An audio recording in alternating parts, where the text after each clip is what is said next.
జర్నలిస్టులపై దాడులను ఖండిద్దాం. నటుడు మోహన్ బాబు జర్నలిస్టుపై చేసిన దాడి అత్యంత హేయమైన చర్య. విచక్షణ కోల్పోయి మృగంలా ప్రవర్తించిన మోహన్ బాబును పోలీసులు కఠినంగా శిక్షించాలి.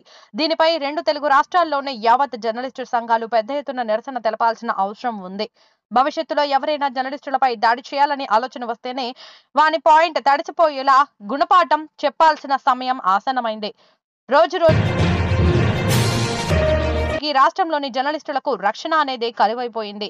జర్నలిస్టులపై దాడి చేసినా, అవమానించినా, తిట్టినా నాన్ బెయిలబుల్ కేసులు పెట్టి శిక్షలు త్వరగా పడేలా ప్రభుత్వం న్యాయస్థానాల్లో చర్యలు తీసుకోవాలి.